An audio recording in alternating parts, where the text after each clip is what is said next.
Aujourd'hui, le tutoriel va porter sur un effet qui s'appelle bruit de turbulence.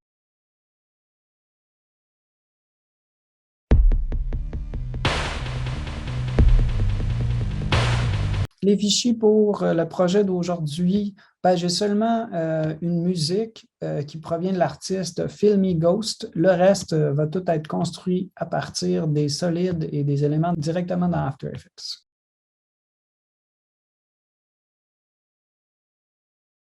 OK, pour le tutoriel d'aujourd'hui, ce ne sera pas très long. Je vais juste vous montrer un effet qui s'appelle bruit de turbulence. C'est un effet de la catégorie des fractales, puis ça m'a servi à créer l'espèce de soupe de particules derrière, là, en mauve et en jaune. Je vous montre en ce moment, là, ce que vous voyez, c'est la version finale que j'ai sur Behance. L'effet bruit de turbulence nous permet de créer des textures vidéo.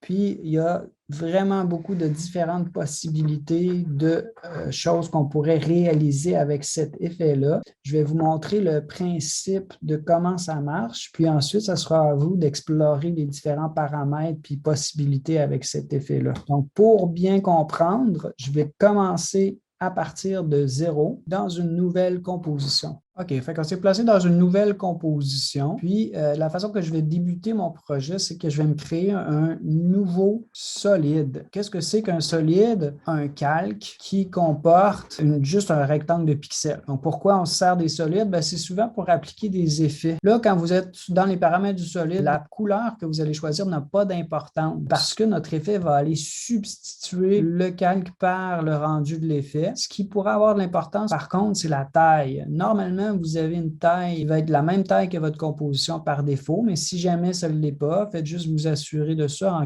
cliquant sur le bouton « Créer de la taille de composition ». Là, vous voyez le bouton bleu sur lequel j'ai appuyé, puis je vais dire « OK ».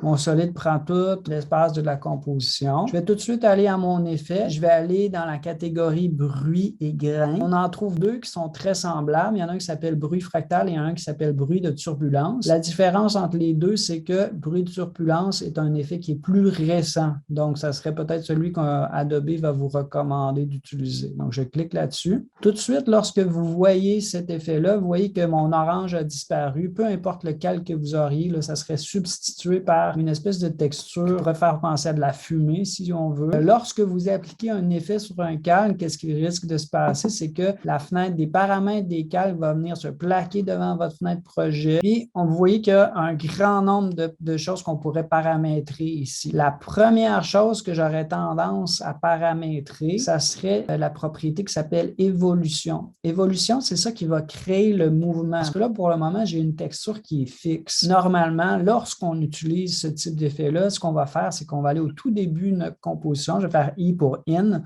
pour aller au début de mon calque. Je vais activer le chronomètre pour enregistrer la valeur 00 ici. Puis après ça, je vais faire O pour aller à Out, la fin du calque. Puis là, je vais faire tourner mon cadran. Donc, mon cadran va jusqu'à 360. Puis après ça, la valeur 1x, ça veut dire des tours. Je vais juste comme ça essayer 3 tours, 0 degré. Ce que je veux vérifier quand je fais ça, c'est la vitesse que ma texture va bouger. Fait que dépendamment de la durée puis du nombre de tours, vous pouvez avoir une texture qui va se déplacer plus ou moins vite. Puis ça dépend de ce que vous imaginez faire dans votre projet. Donc, si on s'imagine de la brume, par exemple, on pourrait s'imaginer quelque chose de lent. Si c'était plutôt du feu ou quelque chose de plus dynamique, on pourrait vouloir un mouvement plus rapide. Tout ce qu'on aura à faire, ce serait mettre plus de tours. La deuxième chose que je vais faire, c'est que je vais explorer les deux premiers paramètres qui s'appellent type de fractal puis type de bruit. Donc, si je regarde les types de fractal, vous voyez que vous en avez plusieurs. Puis, chaque type de fractal va vous donner un rendu différent qui pourrait servir à créer des textures. Là, évidemment, il y a toutes sortes de possibilités, il y a toutes sortes de tutoriels que je pourrais vous proposer pour faire différents projets. Pour mon projet à moi, ce que j'avais choisi, c'est turbulent simple. Ensuite de ça, vous avez le type de bruit. Peut-être celui qui est le plus évident ou que le changement est plus évident, c'est celui qui s'appelle bloc ici. Je vais garder bloc, ça me donne des formes carrées comme ça. Et ça va me permettre de mieux illustrer ce qui se passe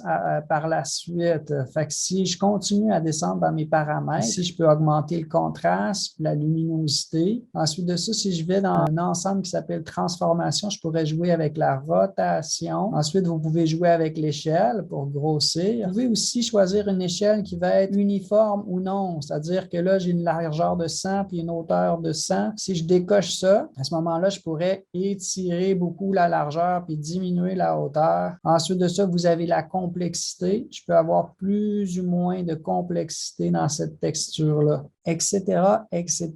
Il y a énormément de possibilités, comme vous pouvez le voir. Si jamais je me retrouve plus dans les paramètres, je me rappelle plus des changements que j'ai faits ou quoi que ce soit, là, ce que je peux faire, puis ça, c'est vrai pour n'importe quel effet dans After Effects, je peux faire un clic droit sur une propriété puis dire réinitialiser pour remettre le contraste à sa valeur par défaut ou la rotation à sa valeur par défaut, etc. Ou si je veux tout réinitialiser vis-à-vis le nom de l'effet, où est-ce que vous voyez mon curseur, j'ai le mot réinitialiser ou son abréviation là, sur laquelle je peux cliquer et être capable de revoir tous les paramètres par défaut. Okay? Après cette petite exploration-là, là, je me reconcentre sur le projet qu'on fait ensemble. Donc, je vais garder ici turbulent simple. Je vais juste augmenter le contraste un tout petit peu, puis je vais juste grossir l'échelle un tout petit peu. Je me suis rendu à 150. OK? Vous n'êtes pas obligé d'avoir les mêmes valeurs que moi. Mais je vais faire ça. Puis, mes images clés sur mon évolution avaient déjà été placées à partir de ma fenêtre d'effet. Mais si vous n'êtes pas sûr où sont vos images clés ou si vous avez des images clés, vous pouvez toujours venir sur la fenêtre temporelle, la timeline, cliquer sur le calque, puis taper la touche U. Pas de commande, pas de contrôle, juste la touche U. C'est un raccourci très pratique dans After Effects. Des fois, on l'appelle le Uber Key. Donc, je clique là-dessus. Puis, qu'est-ce que ça va m'indiquer quand je clique là-dessus? C'est tous les propriétés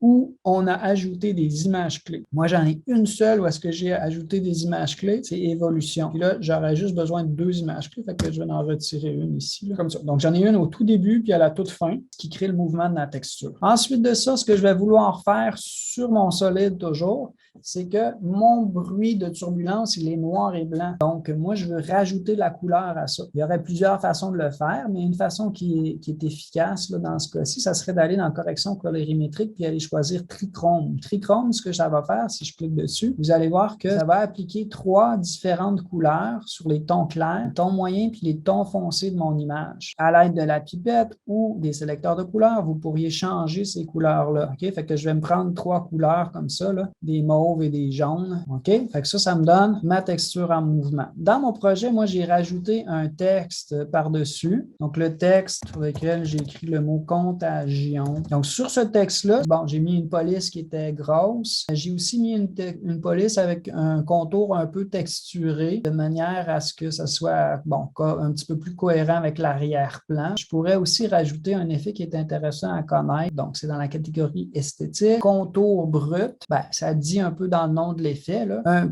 contour qui va être un petit peu plus usé. Si vous voyez, ce qui est intéressant aussi, c'est qu'on a la même propriété que dans bruit de turbulence. On a la propriété évolution. De la même manière que j'ai fait avec bruit de turbulence au tout début, au in, à l'entrée de mon calque, puis au out, au, je vais rajouter 2 différentes valeurs d'évolution pour que non seulement la texture en arrière soit en mouvement, mais pour que le texte aussi. Ensuite, toujours sur mon texte, j'ai rajouté mon contour brut, puis maintenant, je vais rajouter un autre effet qui est dans la catégorie esthétique, encore une fois, qui s'appelle CC Burn Film. Une pellicule de film là, qui brûle. C'est ça, cet effet-là. Donc, si je rajoute cet effet-là sur le texte, si j'ajoute la quantité de burn, vous voyez que mon texte va disparaître avec des petits trous noirs. Hein? Ça fait plus organique, c'est plus cohérent avec ce que vous avez derrière. Fait que ça va, si j'anime ça, ça pourrait me servir à faire ma transition, ou ça m'a servi à faire ma transition dans mon projet. Puis, si on en met juste un petit peu aussi, ça peut servir à faire un texte qui est un petit peu texturé ou un petit peu usé aussi. Là, je ne fais pas la finition complète de mon projet. Là. Je fais juste vous indiquer, vous donner des pistes. Ça sera à vous là, de compléter le projet pour avoir quelque chose qui vous plaît et qui a une belle finition. Dernièrement, Ce que j'ai fait, c'est qu'au-dessus de ces deux éléments-là, j'ai rajouté un calque d'effet. Un calque d'effet, c'est quoi?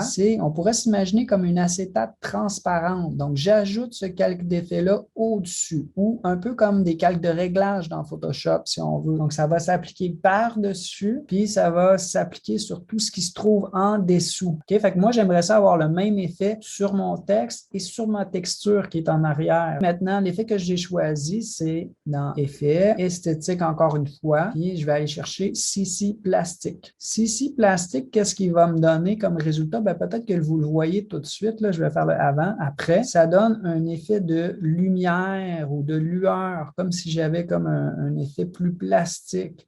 Et si vous allez voir les paramètres de cet effet-là, vous pouvez jouer avec l'intensité de la lumière ou le relief. Ensuite de ça, mon dernier, ça va être un effet esthétique qui s'appelle CC Vignette. Donc, un effet de vignette. On va voir souvent là, en photo puis en vidéo. Ce que ça fait, c'est que l'œil de mon spectateur va toujours être attiré vers les parties les plus claires de la vidéo. Donc, si c'est plus foncé en périphérie, puis plus clair au centre, on va regarder le centre, le titre, le sujet, etc. avec vignette. Là, si jamais c'était trop subtil que vous ne le voyez pas bien, je vais augmenter la valeur amount, la quantité, puis là, vous voyez vraiment bon, un effet de vignette qui est un peu exagéré. On va en mettre plus ou moins de ça, là, à votre œil, à votre goût. Tout ce qui va me rester à faire, ça va être d'utiliser mes transitions avec CC Burn Film pour faire apparaître, disparaître le texte. Et je pourrais aussi faire apparaître, disparaître toute la vidéo au complet à l'aide de CC Burn Film qui, cette fois-ci, serait appliqué sur un calque d'effet, donc sur tous les calques en même temps.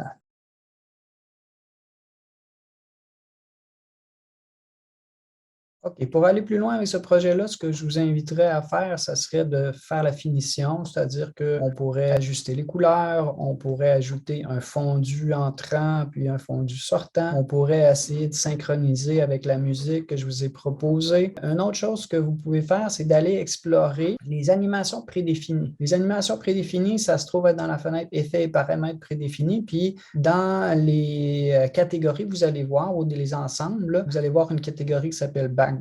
Cette catégorie-là, Background, comprend plusieurs recettes qui sont faites avec des bruits fractales. Je vous montre ce que je veux dire. Ici, j'en ai une qui s'appelle Circuit. Je la glisse sur un solide, comme on a fait dans notre exemple à nous. Puis là, ici, ça nous donne bruit fractal. Là, vous voyez que les noms des effets sont en anglais, mais c'est l'équivalent de ce qu'on a fait. Donc, bruit fractal ou fractal noise. Puis tritone aussi qui a été utilisé pour colorer. Donc, ça, c'en est un. Mais vous voyez qu'il y en a toutes sortes. Hein? On fait juste les glisser puis les essayer. Puis là, vous avez ici un avec les turbulents, puis le type de bruit, c'est bloc, donc ça donne des carrés. Vous avez quelque chose qui s'appelle macabre. Vous avez les pixels, etc. Là. Donc, je ne vais pas tous vous les montrer. Vous voyez comment c'est simple de les essayer. Je glisse sur un solide, puis si je n'aime pas, je fais commande Z. Je vous conseille, par contre, de ne pas prendre l'animation prédéfinie telle qu'elle. Ça serait bien de l'adapter, d'essayer de la transformer, puis lui donner votre propre saveur pour avoir un projet qui est un petit peu plus personnalisé. Mais ça peut être un bon point de départ pour s'inspirer.